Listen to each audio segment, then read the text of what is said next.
South Africa exposed by their own documents because 84% of the South African citizens are in prison, whilst only 16% of foreign nationals.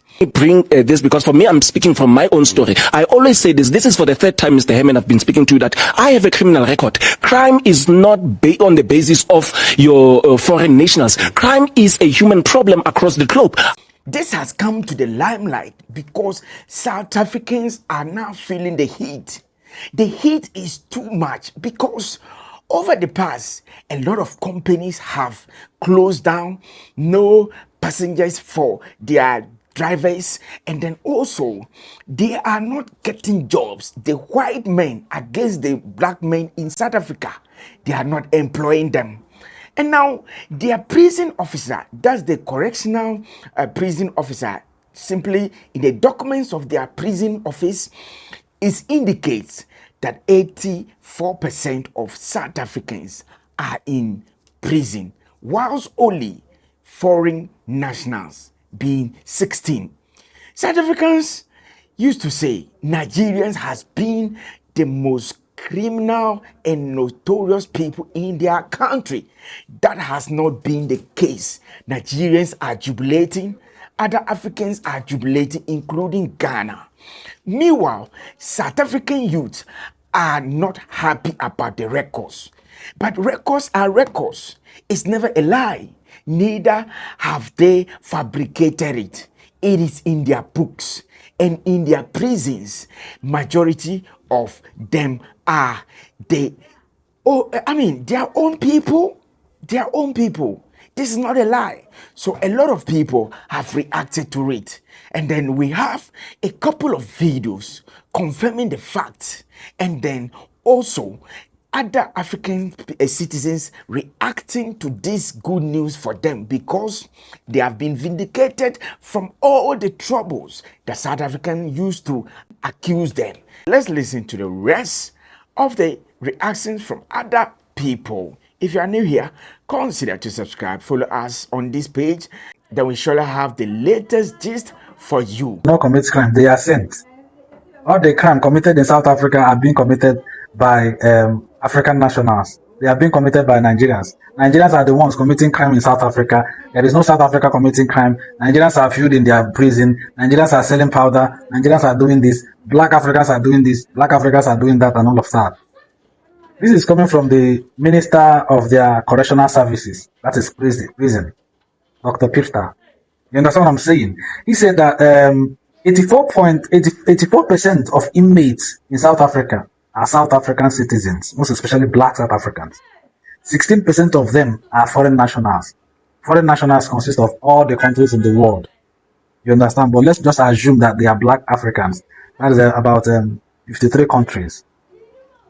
You understand? 53 countries contribute to this 16%. And it is stated here that total number of inmates in South Africa are 170,518 people.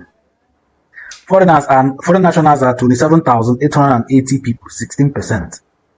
South African citizens that are inmates in South Africa are 142,630 people, 30 inmates. That is 84% of them.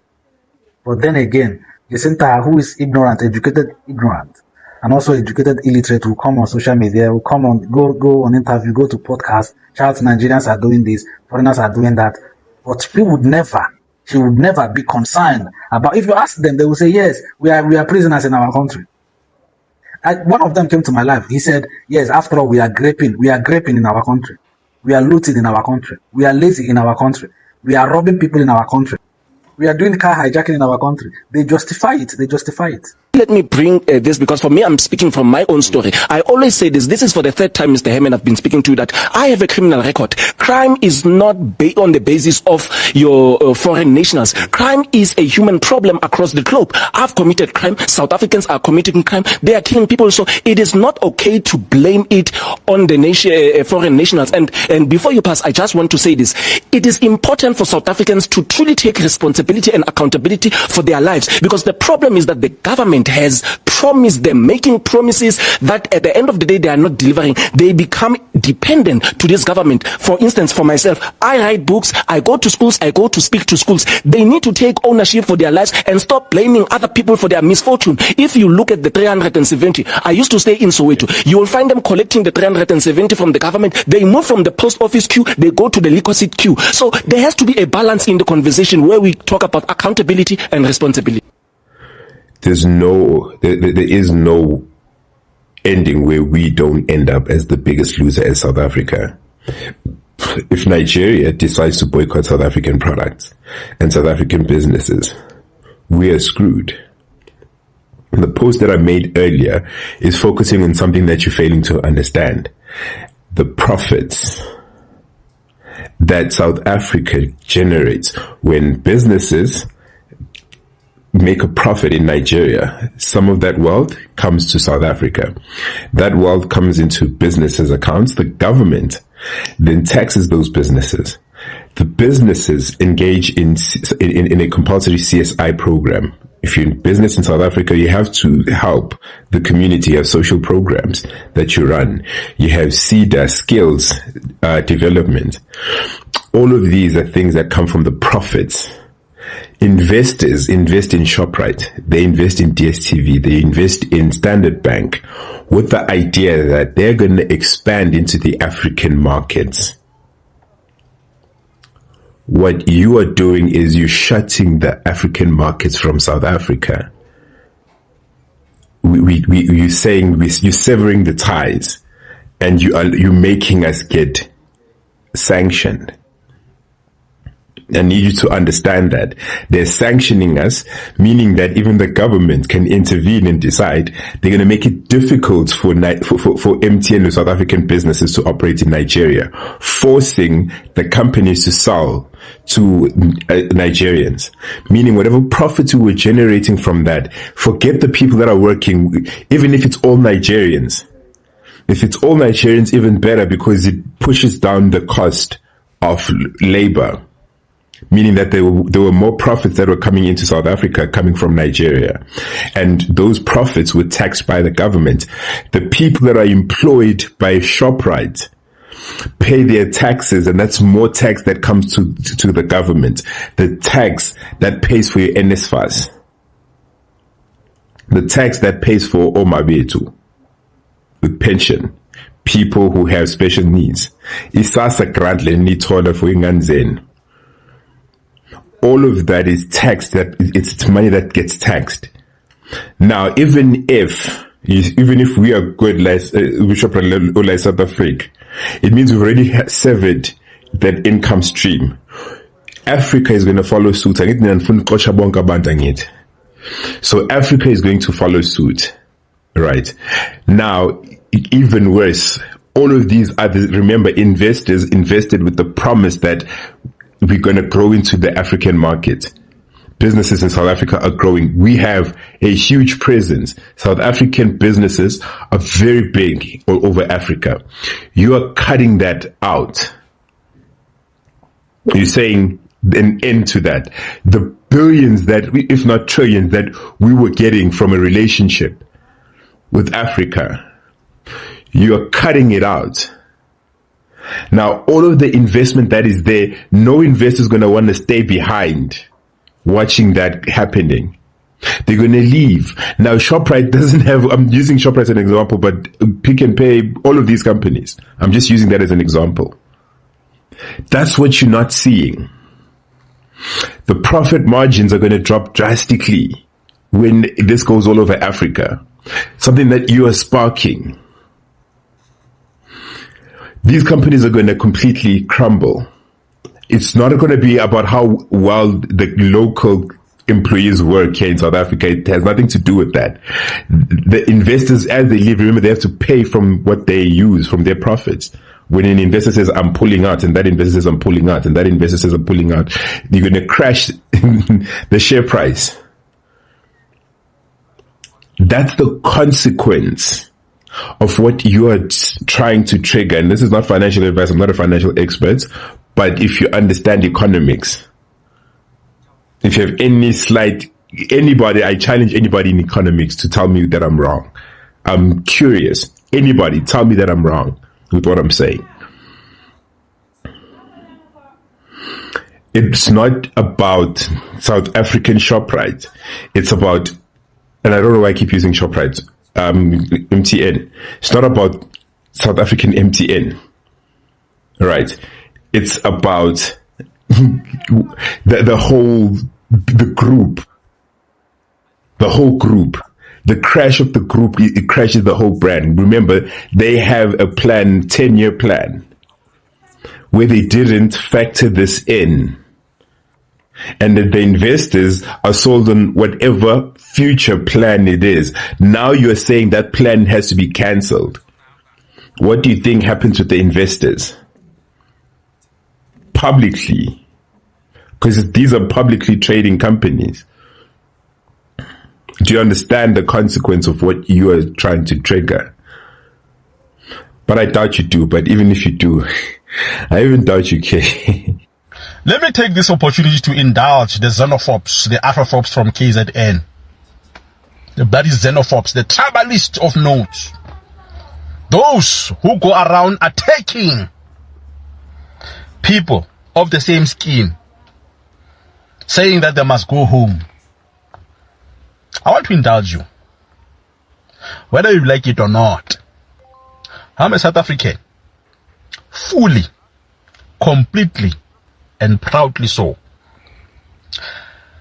My bloodline carries many roots, because after all, that is the story of our country, South Africa.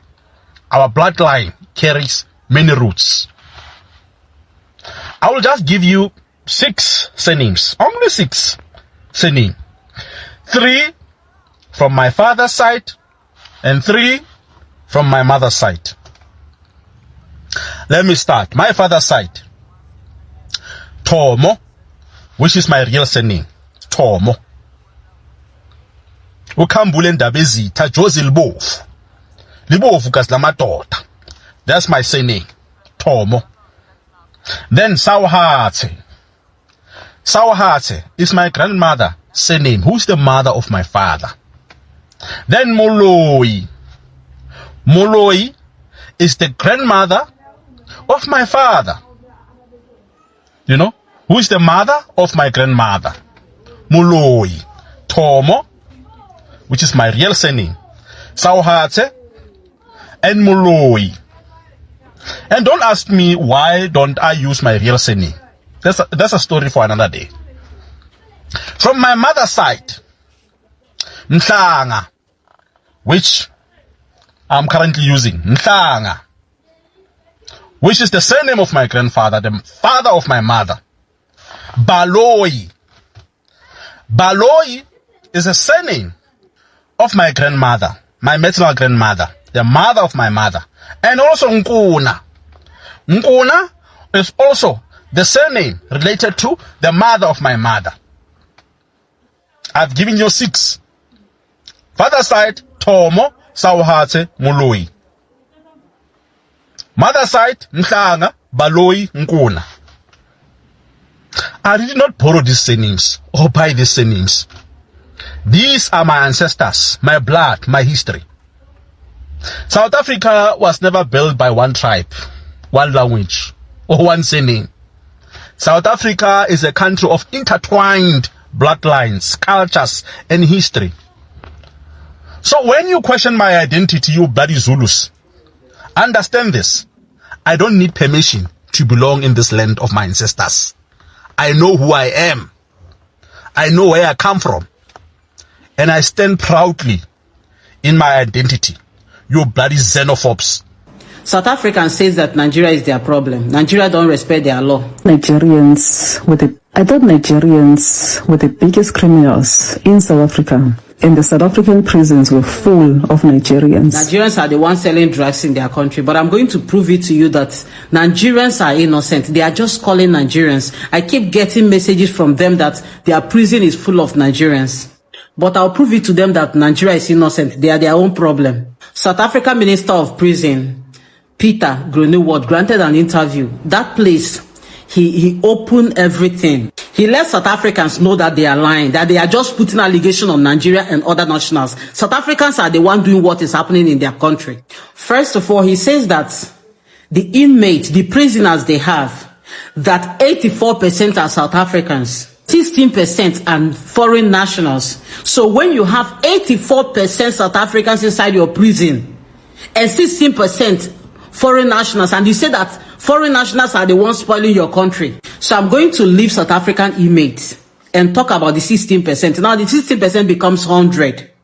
So he said 14,000 sentenced inmates and 14,000 detainees that he has signed contracts with Namibia, that he is going to give Namibia citizens inside their prison to Namibia government, and Namibia will also give South African citizen prisoners to them. They will exchange, and he's going to do like that to the rest of foreign nationals. That is what he's working on, so that the inmates they have will go back to their country of origin. That he has signed with Namibia. He has also signed with Zimbabwe and Botswana, and he's working hard to sign with the rest of the country so that they will exchange inmates. So when they give you your country, then you give them their own South African prisoners in your prison. South African says that they don't commit crime. So how come they are now inmates in people's country? So he goes further to mention the countries with the number of inmates that they have. So he said, number one, Zimbabwe. He says Zimbabwe have 4,500 inmates. Mozambique is 3,500 inmates. Lesotho is 2,300 inmates. Malawi is 2,000 inside their South African prison. Then he said, people think the way we have so many Nigerians in our country means that they are the ones inside prison, that Nigerian nationals, they have less than 300 Nigerian inmates inside their prison. 300 Nigerians inside your prison, and you are saying that they are the one full inside your prisons, that they are the ones spoiling your country. Your citizens are the ones spoiling your country. I told you, your citizens are drug lords. Your citizens are the ones giving drugs to your children. And if you fail as a parent to train your children, do not push it to anybody. I know you guys, you are not educated, you don't have sense, you cannot reason, you cannot do your research. But if you want to argue with me, get it facts. Now, the minister of your prisons have clarified. It is your people that they are inside your prison. It is your people that they are committing crime in your country. Some of you are so disappointed that Nigerians are not topping the charts of the criminals in South Africa. Then your minister releases the real figures, citing that of the 16% of inmates in South Africa, only 8% of those are Nigerians. Latest statistics as of the 14th of this month, July, we have just over 28,000 foreigners. Now that includes remand detainees as well as sentenced foreigners. Many people think, for instance, that Nigeria, we have a lot of Nigerians. We don't. We have less than 300 of them. He further states that of that 8%, only less than 300 are convicted criminals. It's so fascinating that most South Africans are so invested in Nigerians being criminals. Isn't that concerning? Other countries, they have more than 2,000. Nigerians, less than 300. But you are up in arms because in your minds, Nigerians are the criminals. When I see some South Africans online shouting, Nigerians are their problem, I shake my head. Nigerians are committing crime in their country, I shake my head. Now, this is your Minister of Correctional Services in South Africa. Look at the statistic he gave earlier. 84%, I repeat, 84% of those in prison in South Africa are South Africans themselves into different kind of crimes. Whereby these foreigners, you say, are committing crimes. They are committing crimes in our country. It's just 16%. And in this 16%, they now have Nigeria 8%. So 8% is what you're shouting. Now, as if there are no other South Africans in different countries committing crime. In Nigeria, there are South Africans in prison. Also, different countries in the whole world. This is something that is everywhere. Yes, there are Nigerians also in prison in different countries. There are also Americans in prison in different countries. There are British in prison in different countries. But none of these countries have risen, going from home to home, calling them out as the problem of their country. Only in South Africa we are seeing it happening. And they expect us not to talk? Why? You see, I say it every time, when people have developed this sense of entitlement, it becomes a problem. South Africa have this sense of entitlement.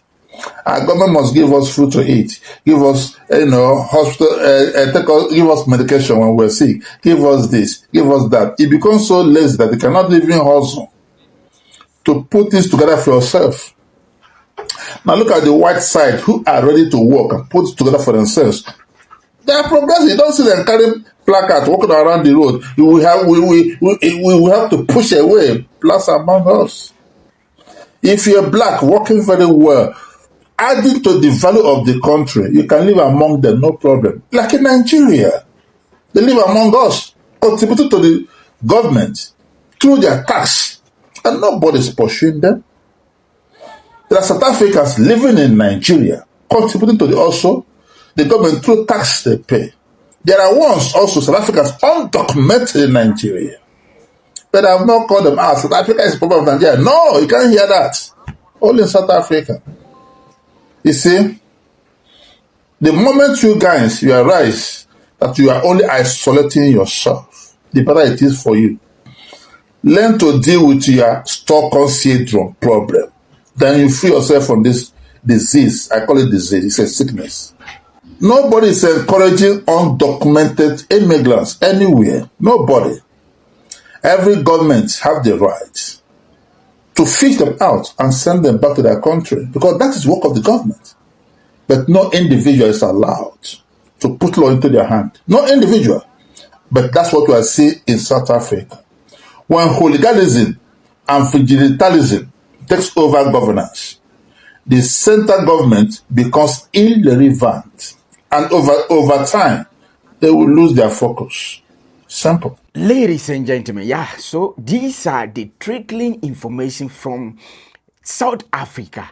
They have been exposed by their own documents, proven, and then given by their own prison officer or correctional officer.